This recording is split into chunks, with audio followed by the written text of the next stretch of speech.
மனசு சுக்குநூறா உடைஞ்சு நொறுங்கிரும் மாமா. அப்பா என்னைக்காவது மாறுவாருன்னு நம்பின அம்மாவோட கனவு நொறுங்கிடுச்சு. நம்ம கடை என் ஆயுசு முழுக்க காப்பாத்தும் நம்பின என் கனவு நொறுங்கிடுச்சு. இதுக்கப்புறமும் கனவு கண்டா எப்படி மாமா? உண்மைதாம்மா, எல்லாமே உண்மைதான். ஆனா வாழ்க்கைங்கிற நரகத்திலிருந்து தப்பிக்கிறதுக்கு கனவுங்கிற குட்டி குட்டி சொர்க்கம் தேவைப்படுதுமா. கனவு ஒரு விடுதலைம்மா, அதுவும் ஒரு சந்தோஷம்தாம்மா. நிறைய கனவு இருக்கே மாமா. தங்கச்சிக்கு நல்ல வாழ்க்கை அமையணும், தம்பி நல்ல நிலைமைக்கு வரணும், மொத்த குடும்பத்தோட முகத்திலையும் சிரிப்பு தவிர வேற எதையும் பார்க்க கூடாதுன்னு நிறைய கனவு இருக்கு. கனவு சுகம் மட்டும் இல்ல மாமா, அது ஒரு சுமை. அபி, நீ படிக்கலன்னு யாருமா சொன்னது? வாழ்க்கையை படிச்சிருக்க, அனுபவத்தை படிச்சிருக்க, எவ்வளவு அறிவுமா உனக்கு. அதனாலதான் இவ்வளவு பெரிய உயரத்துக்கு கடவுள் உன்னை ஏற்றி வச்சிருக்காருமா. ஆனா கழுத்து உடையிற அளவுக்கு ஒரு கனவோட சுமை இருக்கு மாமா. கடை தானே அபி, கண் கலங்காதம்மா, நான் இருக்கம்மா. அபி, முதல்ல உன் வேலையை சரியா செய். தங்கச்சிய நல்ல இடத்துல கல்யாணம் பண்ணி கொடு. தம்பிய நல்ல நிலைமைக்கு கொண்டு வா. அது வரைக்கும் கண்ணை மூடிட்டு கஷ்டப்படுமா.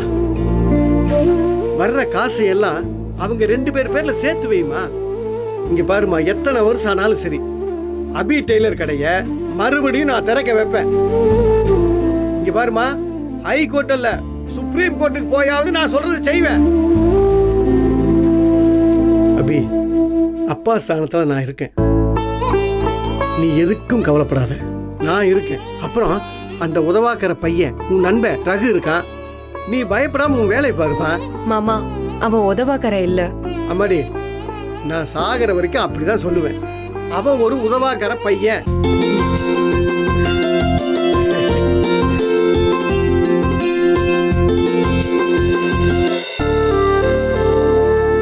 மாமா, கம்பெனி சக்சஸ்ஃபுல்லா போறதுக்கு என்னோட வாழ்த்துக்கள். Thank you.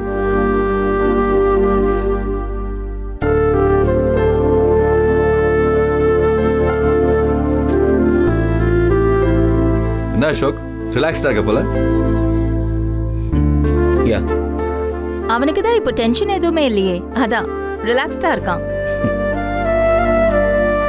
மாமா ரிலாக்ஸா தான் இருக்காரு, ஆனா நீங்க இப்ப டென்ஷனா இருக்கீங்க போல.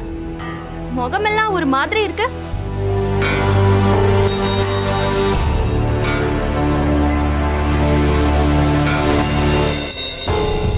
அக்கா, அப்படியா? என்னக்கா டென்ஷன்? Any problem? நான் வேணா இந்த வீக்கெண்டில் சுவிட்சர்லாண்டுக்கு டிக்கெட் போட்டுமா? போய் ஒரு 2 வீக்ஸ் ரிலாக்ஸ் ஆகிட்டு வாங்க. என்ன அசோக், கிண்டல் பண்றியா? நான் ஒன்னு சொன்னதுக்கு காரணம் அப்போ உனக்கு இருந்த டென்ஷன். பிரச்சனையை உன்னால ஹேண்டில் பண்ண முடியுமா முடியாதாங்கிற கன்ஃபியூஷன்ல நீ இருந்த. நீ வயசுக்கு மீறின பர்டனை சுமக்க வேண்டாங்கிறதுக்காக தான். இப்ப மாமா கூட அப்படிதான் அண்ணி, அக்கா எதுவும் மனசு கஷ்டப்படக்கூடாதுன்னு சொல்லி ரிலாக்ஸ் ஆகட்டும்னு ஃபீல் பண்ணி சொல்றாரு. Shut up.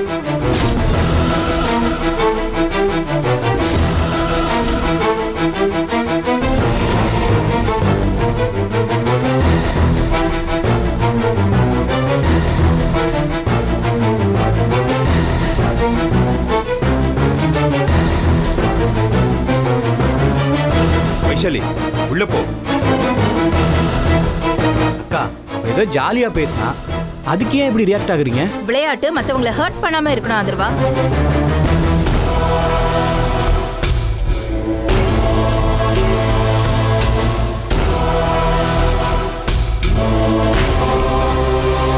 அக்கா, நியாயமா நான் சொன்னதுக்கு வேணா நீ கோவப்படலாம், பட் நானும் சீரியஸாலாம் சொல்லலை, ஜஸ்ட் கிண்டலாக தான் சொன்னேன். அசோக், ஆனா நீ சொன்னது தப்பா சொன்ன டோன்ல இருந்தது, அதான் பிரச்சனை. ஜெகன், எனக்கும் என் தம்பிக்கும் நடுவுல நீங்க வராதீங்க. அவன் என்ன கிண்டல் பண்ணட்டும், சண்டை போடட்டும். சண்டையா? அக்கா, கிண்டலும் வேணா சண்டையும் வேணா, நான் பேசினதுக்கு வேணா சாரி. Okay, cool. பதிலுக்கு நான் சாரி கேட்கணுமா? அனாமிகா, ஒரு சாதாரண விஷயத்துக்கு இவ்வளவு ரியாக்ட் பண்ற? அப்ப என்ன முட்டாள்னு சொல்ல வரீங்களா? மாமா நீங்கள் போங்க. அக்கா ஏதோ அப்செட்டில் இருக்காங்க, நான் பேசிக்கிறேன். ம், வா போலாம்.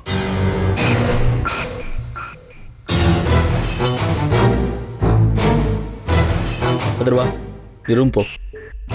ஓகேண்ணா.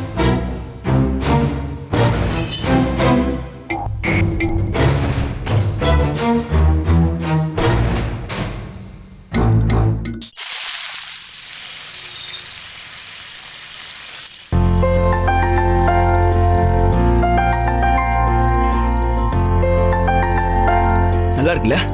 ம். ரகு, இந்த ஆபீஸ்ல ஒரு பெரிய பிரச்சனை ரகு. என்ன பிரச்சனை? யார் உங்ககிட்ட பிரச்சனை பண்றா? ஆளு யாருன்னு மட்டும் சொல்லு. அவன் தலையில கருப்பு துணியை போட்டு பொத்தி அடி வெளுத்து விட்டுறலாம். டேய், ஏன்டா இப்படி இருக்க? எப்ப பார்த்தாலும் முரட்டுத்தனமாவே யோசிக்கிற. யாரும் என்கிட்ட பிரச்சனை எல்லாம் ஒண்ணும் பண்ணல. அப்புறம் இப்போ நீ தானே பிரச்சனை பண்றாங்கன்னு சொன்ன. ஐயோ, அது வேற பிரச்சனை. இல்ல, எல்லாரும் இங்கிலீஷ்லயே பேசுறாங்க. எனக்கு ஒண்ணுமே புரிய மாட்டேங்குது தெரியுமா? கார்ப்பரேட் கம்பெனினா அப்படிதான் இருக்கும் அபி. இதெல்லாம் ஒரு பெரிய பிரச்சனையா? சரி சரி சரி, கோவப்படாத. சரி, என்ன பிரச்சனைன்னு சொல்லு. அது யார் என்ன பேசுறாங்க, என்கிட்ட என்ன கேக்குறாங்க, எதுவுமே புரிய மாட்டேங்குது. அசோக் சார் வேற கொஞ்சம் கொஞ்சமா இது எல்லாத்தையும் கத்துக்க வேற சொல்லிருக்காரு. அபி, அந்த அசோக் சார்னு இப்ப சொன்னல, அது யாரு? அது என்னோட முதலாளி. ஓ. ம்.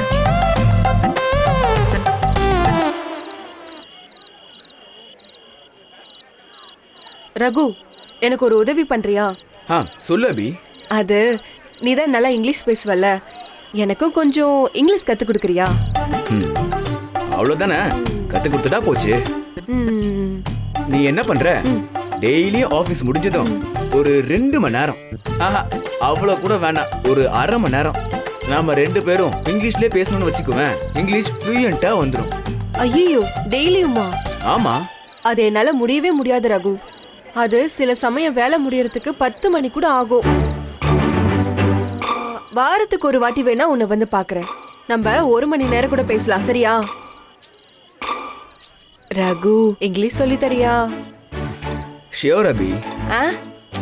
ஷியோர்னா கண்டிப்பா கத்து தரேன்னு அர்த்தம்.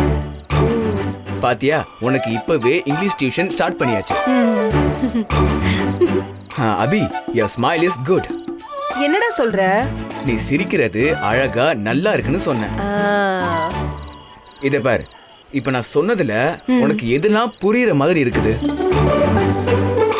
You are அப்புறம் good. இதான் புரிஞ்சது. இந்த ஸ்கூல்ல கூட டீச்சர் கூட சொல்வாங்களே. அப்புறம் ஆபீஸ்ல அசோக் சார் கூட 2-3 வாட்டி சொல்லிருக்காரு. எனக்கு குட்னா தெரியும். அவ்வளவுதான் அபி, இங்கிலீஷ் ஈஸி தான். நீ என்ன பண்ற? ஆபீஸ்ல டெய்லி உன்கிட்ட பேசுறாங்கல்ல, அவங்க என்ன பேசுறாங்களோ அதுல இந்த மாதிரி புரியுற வார்த்தைகள் இருந்தா நீ நோட்ஸ்ல எழுதி வச்சுக்கோ.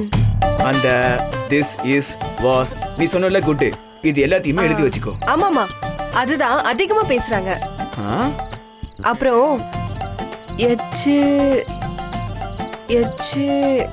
ஏதோ எச்சுன்னு வருமே. அபி, அது எச் இல்ல, எக்ஸ்கியூஸ் மீ. அதான் அதேதான்.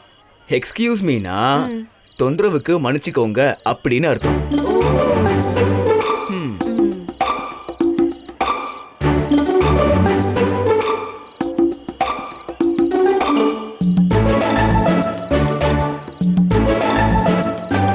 சரியா? அவ்வளவுதான் அபி இங்கிலீஷ். ரகு இருக்க பயமேன். கவலையே படாத, கண்டிப்பா உன்னை கடைசி வரைக்கும் பார்த்துப்பேன் அபி.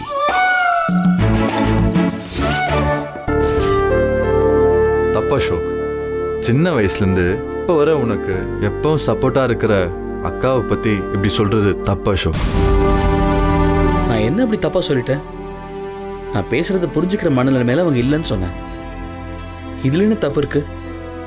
இது பாரு, தப்பு என் பேர்ல தான். ஒரு சாதாரண டெய்லரை நம்பி என் தம்பி தோத்து போக கூடாதுன்னு நினைச்சேன்ல, அது தப்புதான். Yeah, it's true. It's true. Yes. நீங்க எல்லாரும் முதல்ல என்ன இன்னும் சின்ன பையனை தான் பாக்குறீங்க. அதுவே தப்பு தான்.